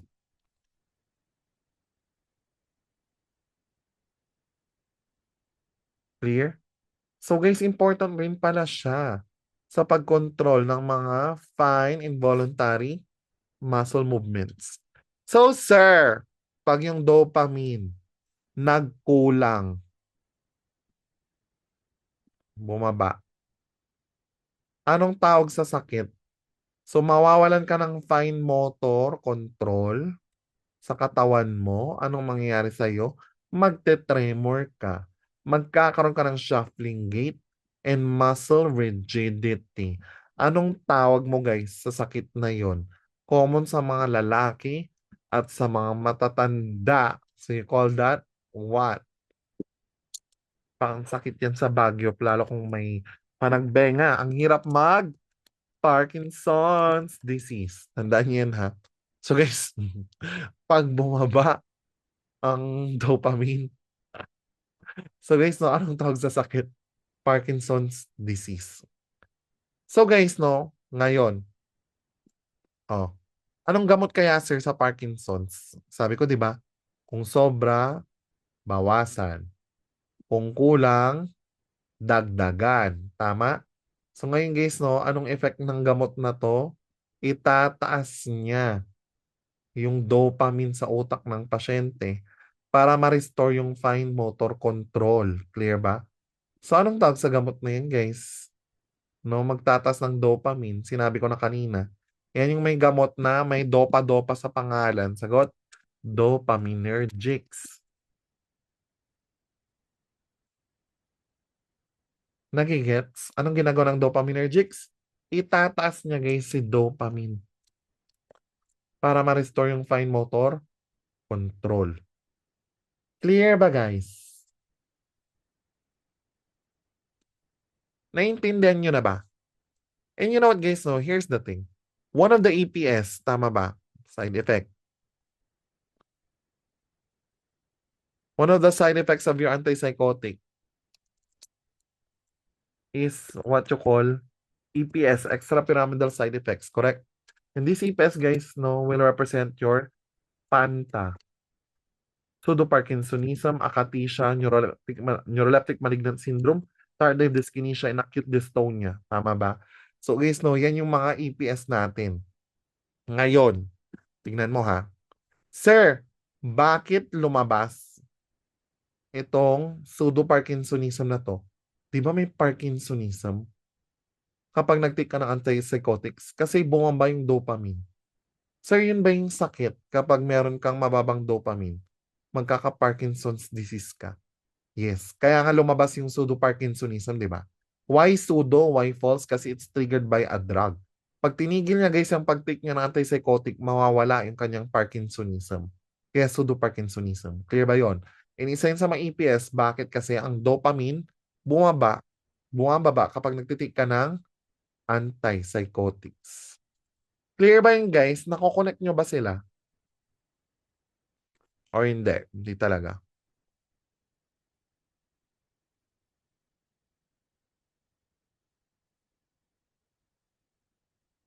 Guys? Guys? Are you there? Guys, so far, nagigets ba? Kindly type G if gets nyo na. Nagigets nyo na ba? Kindly type G if gets nyo na, guys. Walang nagre-respond. Tulog na ba sila? Tsareng.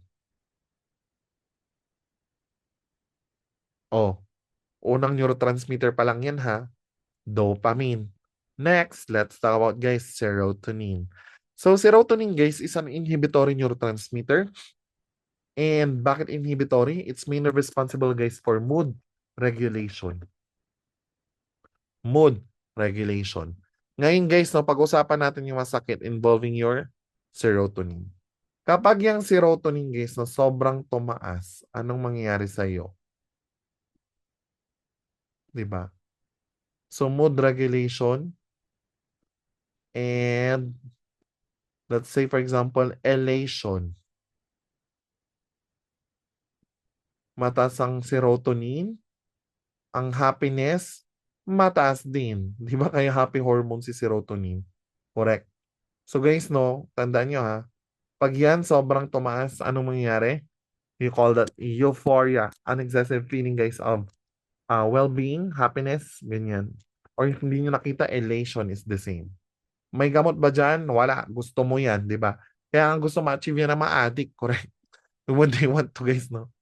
Reach a certain level of euphoria or elation. Gets. Pero kapag yan, bumaba. So pag ito bumaba, doon may problema. Lumabas to sa board exam, guys. Ano daw ang tawag sa sakit kapag ang serotonin sa utak bumaba? Di ba? Wala nang magre-regulate ng mood mo. Wala nang magpapasaya sa'yo. Di ba? You're now feeling blue. At magiging color blue ka na rin. So, sining color blue, guys? Na lumabas sa movie kamakailan lang. Di ba? Color blue because she's feeling blue. See? Sadness. Di ba, gaga? So, kapag ikaw, bumaba yung serotonin sa utak mo, clear ba? Anong mangyayari, guys? Magkakaroon ka ng tinatawag na depression. Naintindihan? So, guys, tandaan nyo. Pag bumaba ang serotonin sa utak, anong consequence? Depression. You're feeling blue, magiging kulay blue ka. Sino yon sa movie? Si Sadness. Di ba kulay blue si Sadness? Yes. Paulit sa panta? Yes. Ulitin natin yan, guys, sa antipsychotics later. Don't worry. Next. Ano pa, guys? Anong gamot sa depression kaya? Bigyan mo ng walang kakluklu. Anti-depressants, di ba? And guys, no, yung mga antidepressants na yan, 3 yan. Pero their main mechanism of action, guys, is anong gagawin ng antidepressants? O, sabi natin, kung sobra, bawasan. Kung kulang, dagdagan. Tama? Ano bang problema dito? Sobra, kulang. Kulang ang serotonin. Anong gagawin ng antidepressants? Itataas niya, guys, kung anong kulang. So it will increase your serotonin. Clear? Yan ang trabaho guys ng tinatawag natin na antidepressants. Tatlo yan, di ba? Sining tatlo, sir, na antidepressants? One. So we have your selective serotonin reuptake inhibitors. Correct? Diyan nila umpisan kasi yan yung gamot na may least side effects. Hindi tumalab second in line si TCA, tricyclic antidepressants. So guys, no, itong mga tricyclic antidepressants na to, madali siyang tandaan kasi pangalan to ng babae.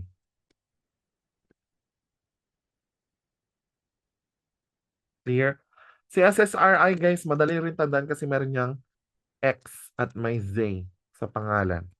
So I'll give you example, huwag kayong mag-alala, ulitin natin to guys. When we reach your antidepressant drugs. So example guys ng SSRI, may X, may Z, ayaw mo maniwala. Celexa, Paxil, Prozac, Zoloft. Naintindihan? 'Di ba? Paroxetine, 'di ba? So may X, may Z, you call that SSRI. Next, 'di ba sabi natin TCA, girl's name. Bakit sir? Sino bang moody? Lalaki, babae? 'Di ba mga babae? Lalo kung may regla. Charing. So guys, no, sila yan. Pinangalan sa kanila yung antidepressant na yan. Tricyclic antidepressants, guys.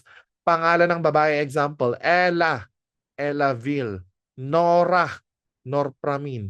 Sino pa? Sino pa, guys? We have your Ami, amitriptyline. O, di ba? Sino pa, guys? Viva, Vivactil. O, di ba? Sino pa ang mga pangalan ng babae dyan?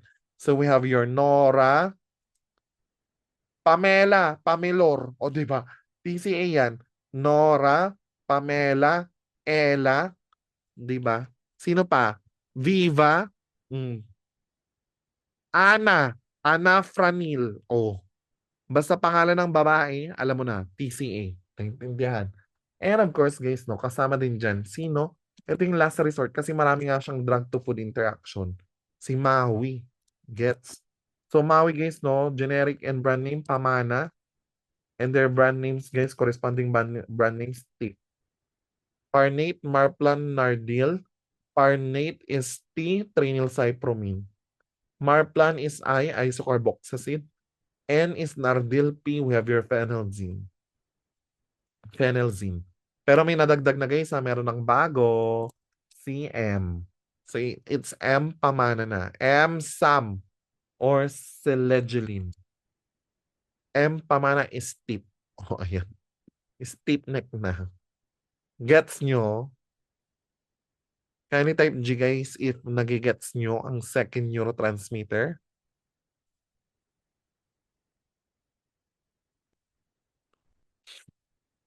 guys, nagigets ba natin ang second neurotransmitter?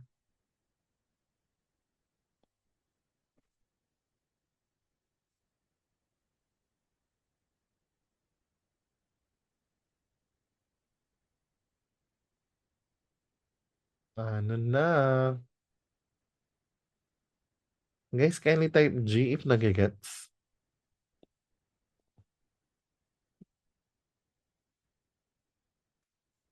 Hala, hindi nyo ba nagigets?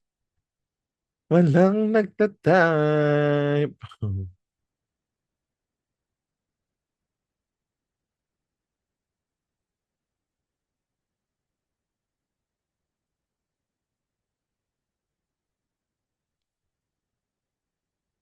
Guys, andyan pa ba kayo?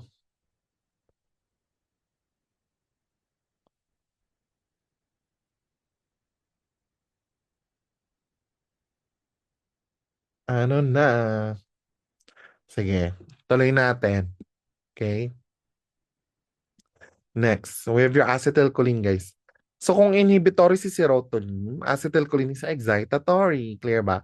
So, guys, so ano yung excitatory function ng acetylcholine? So, number one, guys, sa utak no, or neuro, anong ginagawa niya? It's necessary for memory. Memory. So, guys, no, memory. Kapag yung acetylcholine, guys, tumaas, may problema ba? Wala. Clear? Pero kapag yan bumaba, Sige, yun na lang pag-usapan natin. Pag ang acetylcholine sa utak bumaba, yun ang may problema. So guys, no, una sa lahat, sige, sa memory, ay sa neuro, memory siya. Sa musculoskeletal function, guys, your acetylcholine, guys, tandaan nyo, is also what? Necessary for muscle contraction. Gets? And excitatory siya, guys, kasi anong in-excite ng acetylcholine? Simpa or para?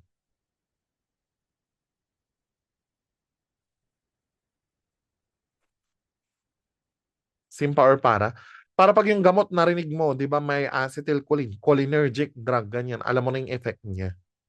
So guys, taga-excite siya ng ano, parasympathetic nervous system. Kaya guys, no, tandaan nyo, kapag nasobra ng acetylcholine, anong tawag sa sakit? Magkakaroon ng tinatawag na cholinergic crisis.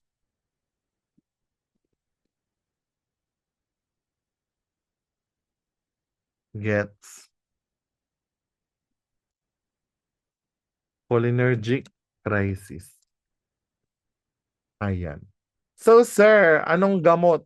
Drug of choice for cholinergic crisis. Oh, pwede ko na bang i-resign yung mga antidepressants na yun, guys? I-resign ko na ha. Oh. Guys, sobra pala ng acetylcholine. Anong tawag sa gamot? Eh di anticholinergic. Tama.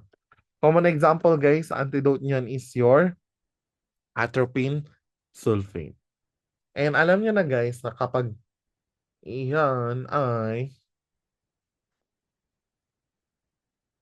tawag dyan, anticholinergic, ang gagawin niya is, di ba? Sobra, di ba? Sobra. Pag sobra, anong gagawin niya? Babawasan. Kung kulang-kulang, dadagdagan. Tama? Kung sobra, babawasan. Sobra ba? Yes. Anong gagawin niya, guys? Anticholinergic, anong gagawin niya? Babawasan niya, guys. That's the mechanism of action ng ating anticholinergic. Guys, by the way ha, para hindi kayo malito. So, sa medical field, acetylcholine, the acronym is ACH. Ganyan. So, ibababa guys ng anticholinergic natin yung acetylcholine. Naintindihan? Ito na yung challenging guys, no? Kapag yung acetylcholine sa utak bumaba, number one, maapektuhan, memory. Tama? Anong tawag nyo guys sa sakit? Yung pasyente nyo hindi na maka-form ng bagong memory, makakalimutin na siya.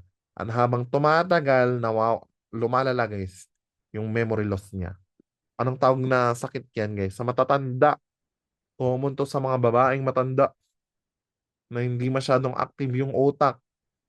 Kaya it's very important for you to pursue continuous learning talaga. So learn something new. Ano pa? Maglaro ka ng mga chess, puzzle, something that stimulates the brain, guys, para hindi yan mag-atrophy. Kasi pag nag-atrophy, anong mangyayari? Alzheimer's disease. That's a board exam question, guys. Tinanong, anong neurotransmitter ang bumababa sa Alzheimer's? Anong sagot? Acetylcholine. Maliwanag ba? So, sir, how about for your muscle contraction? So, hindi makakontract yung muscle. Anong sakit yan? So, guys, no, nangyayari to if there's an autoimmune destruction of your acetylcholine receptors in the neuromuscular junction. So, anong tawag mo sa autoimmune disorder na to, guys? No, nasisira yung acetylcholine receptors, hindi tuloy makakontract yung muscle. So, anong tawag mo doon? Letter M. We call that myasthenia gravis. Narinig na ba yan? So, tama ba, sir? Is it safe to assume na pareho lang ang gamot sa myasthenia gravis and Alzheimer's disease? Yes. Anong tawag sa gamot sa kanila? Kulang ba ng acetylcholine? Palitan mo. Anong tawag doon? Cholinergics. And they prefer, guys, no, indirect acting. Mga indirect acting cholinergics, guys, they end in tigmin. No. Example, neostigmine, bromide. Pyridostigmine. Sino pa? Physostigmine. Ang kakaiba lang si Idrophonium or Tensilon. Clear? Para naman tigmin-tigmin yan guys, gamot yan for your Alzheimer's. Sa Alzheimer's, meron tayong tinatawag na rivastigmine. Di ba? And for your myasthenia gravis guys, no, ayan. So far guys, naiintindihan. Do you get? So, sir, anong gagawin ng tinatawag natin na cholinergics to treat your Alzheimer's tsaka myasthenia gravis?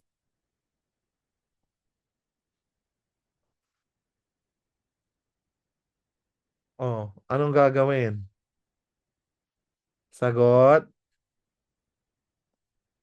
Ala.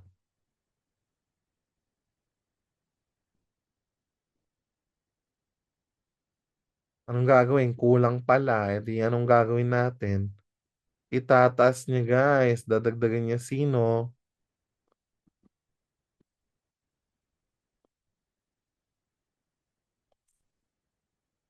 So, dadagdagan niya sino, guys? Itataas niya si, of course, kung anong kulang, dagdagan nga, di ba? So, itataas niya si acetylcholine.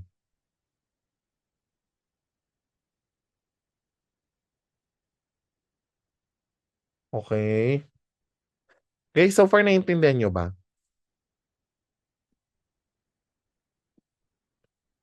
Kaya ni type G, if naintindihan.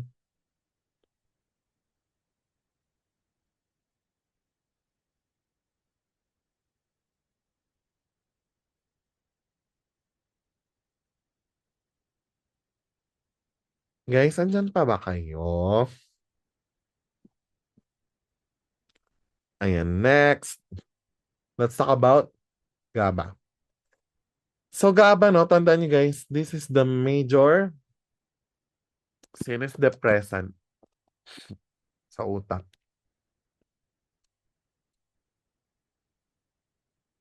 Ngayon, anong mangyayari guys kapag yung GABA mo tumaas?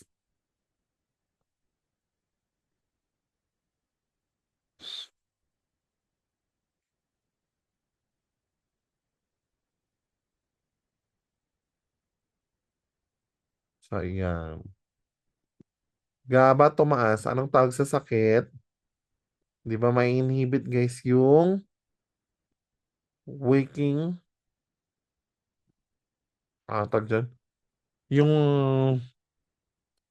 waking part ng brain guys. May inhibit. So, anong mangyayari? Magkakaroon ka ng coma. Di ba? So, pag tumaas ang GABA, makokoma ka. Kaya hindi pwede guys na sobrang taasan yung GABA. Actually, that's the mechanism of action of your anesthetics as well. No, they want to achieve general anesthesia. So, itataas nung anesthesia guys yung GABA. Kaya guys, it causes loss of consciousness. Naintindihan nyo? Sir, what if bumaba ang GABA? O, ayan. Di ba wala nang pipigil sa CNS mo? Lahat na papasok, kakabahan ka talaga. Tama? So guys, anong mangyari? Pag bumaba ang GABA, so the disorder is called anxiety disorder.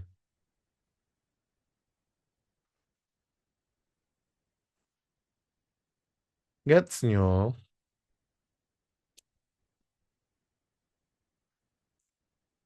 GABA, bumaba, anxiety. Wala nang pipigil guys dun sa CNS nyo. Fire siya ng fire. So, ano mangyayari? Hindi ka mapakali. Naintindihan? Guys, so far naintindihan ba? Kindly type you if you understand our discussion.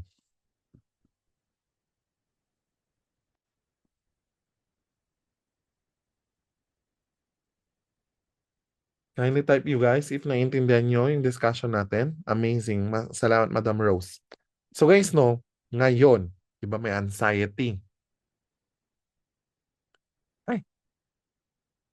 So may anxiety, tama? Dahil bumaba ang GABA, wala nang nagpipigil ng CNS mo, lahat na ng signals papasok. So, anong tawag mo sa gamot? Dahil may anxiety pala, anxiolytics. So, anxiolytics, guys, are also called minor tranquilizers. So, sir, anong gagawin ng anxiolytics or minor tranquilizers? Di ba sabi mo kulang? Tama? Kulang ba ang GABA? Kaya ka nagka-anxiety? So, anong gagawin, guys, ng mga anxiolytics natin? Like your benzodiazepines, zipamzolam, and your phenobarbital, TN-barbital. So, guys, no, anong gagawin niya? Itataas niya si GABA.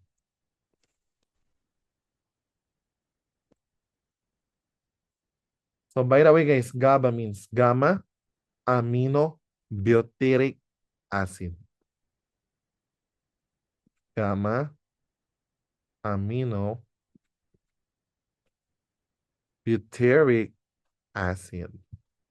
Next, endorphins and enkephalins.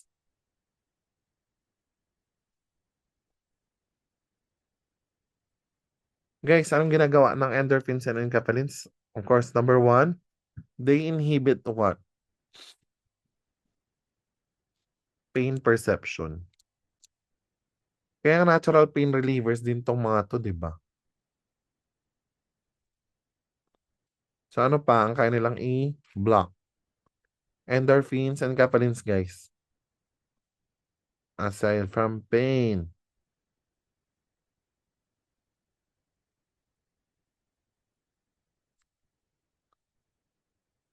Sure, meron pa ba? Okay. Kaya again, guys, no, they are also called your natural pain relievers.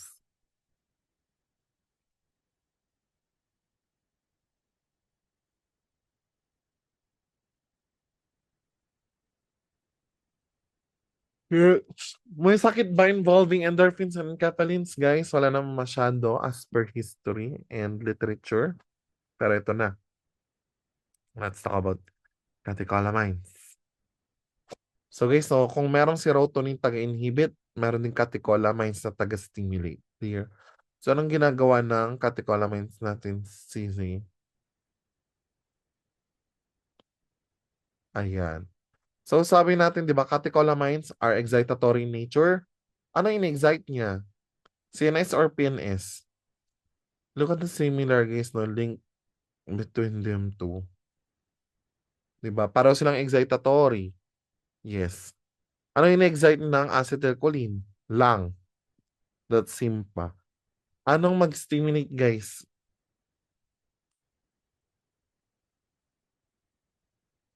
Para tawag dyan, magkaroon ng balance.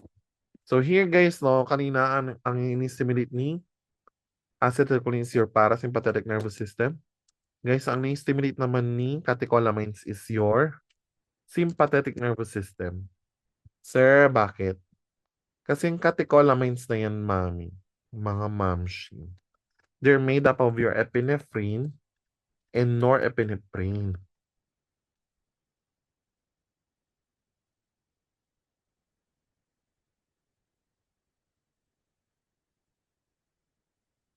Epinephrine and norepinephrine. No, collectively, they are called your catecholamines. Now, guys, no, anong mangyayari? Kapag yan tumaas, hello? Oh.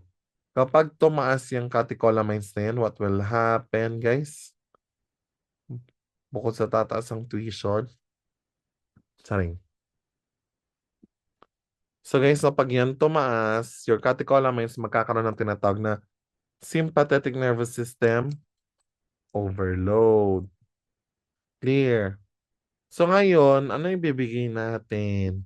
Kailangan mo ng yes.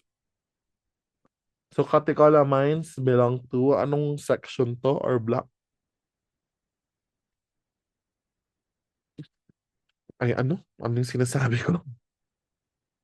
Catecholamine. Okay, so sympathetic overload, di ba? Ang mangyayari dyan. Or guys, if hindi nyo nakita yung sympathetic overload, hypertensive crisis can also happen. Okay. So now guys, no, anong gamot natin dyan? Ano ba yung mga receptor ng SIMPA? Di ba we have two, alpha and beta. Ano bang problema dito guys? Let's say, napili niya is beta blocker. Okay. Pwede naman.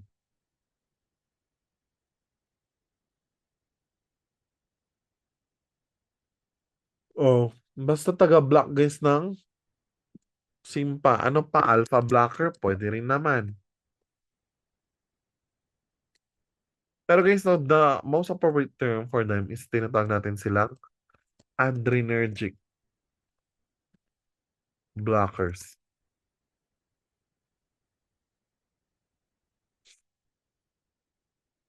So itong mga adrenergic blockers na to guys, no?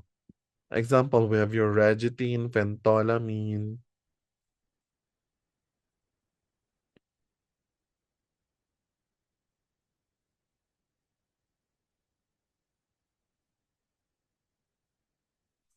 Okay. Adrenergic blocker, alpha blocker, beta blocker. So ano lang gagawin ko dito? So guys, so again, mechanism of action of these drugs, no? It will, guys, di ba sobra? Babawasan niya. So it will decrease, guys, your budget. Charot lang. Your, ano ang pabababain niya? Your catecholamines, of course. So abbreviate natin siya as CATS. Okay, catecholamines yan.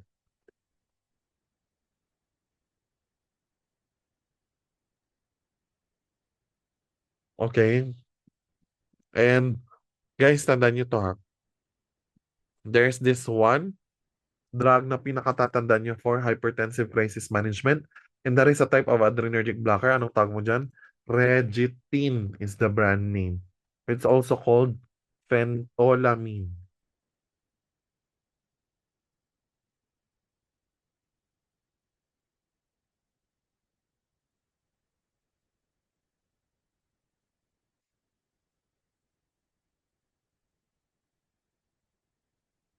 Regetin.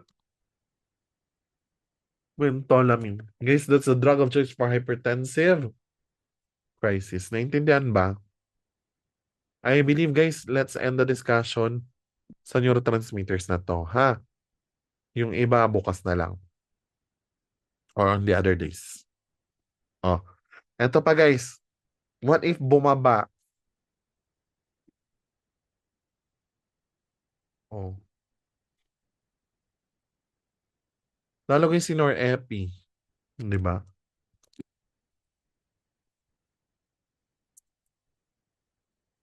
Oh, anong tawag sa sakit? Pag tumaas, we have your sympathetic overload or hypertensive crisis. Kapag bomba, lalo si Norepi, guys, na anong mangyayari? Depression. So that's a board exam question, guys, and don't forget, there are two neurotransmitters, guys, na bumababa in case of depression. Number one is your serotonin, and second one, guys, we have your catecholamines, especially norepinephrine. So guys, no, dahil depression ang sakit mo, bibigyan mo na siya ng ibalik mo dyan. Kaya yung ibang gamot, di ba guys, whoever ano yun? Non, uh, SNRI, selective na, whatever. Norepinephrine uptake inhibitor. Di ba may mga ganun? So, yan yung gamot, guys, ha? Tandaan nyo, depression, two neurotransmitters. We have your serotonin and norepinephrine. That's a board exam question. So, common, guys, no? Adrenergic blocker na binibigay for patient with hypertensive crisis or SNS overload. We have your Regetin, phentolamine. Clear? Yes. So, guys, no? Ano pa? Dadagdag na dyan. Meron pa ba?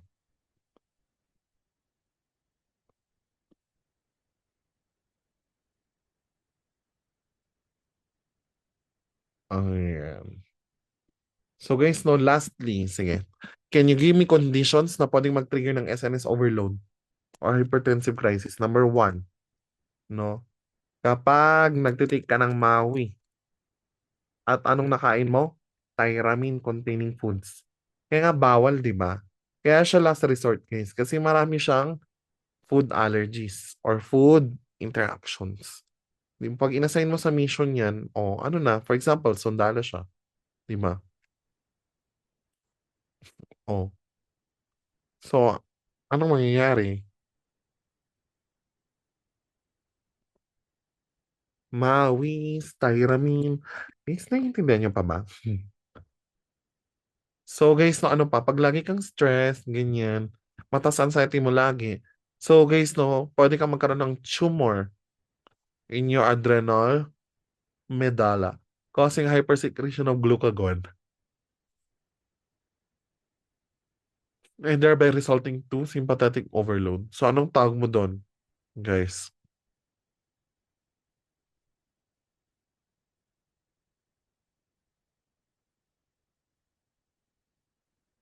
So guys, ano yon? May tumor sa adrenal medulla?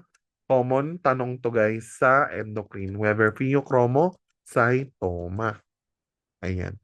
So guys, sa tandaan nyo, whenever that's a case of hypertensive crisis, the best pangpababa ng BP nila is your Regetin or phentolamine, which is a form of adrenergic blocker. Okay? Yes. So far guys, naintindihan ba ang neurotransmitters?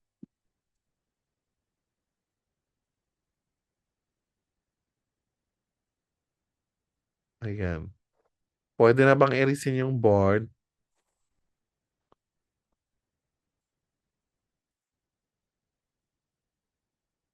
Pwede na ba erisin ang board?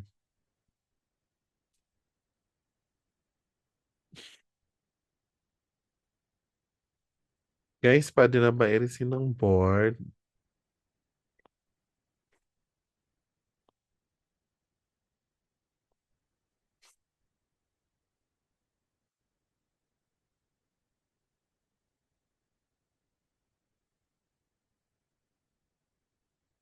Okay. Guys, so far at this juncture, do you have any questions? Or may mga gusto ba kayong clarify? So, naintindihan nyo na to ha, pag diniscuss na natin yung Parkinson's, schizophrenia, depression, mood disorders, guys, dapat madali na yun sa iyo kasi napahapyaw na natin siya here, okay? Okay. Guys, so far, do you have any questions?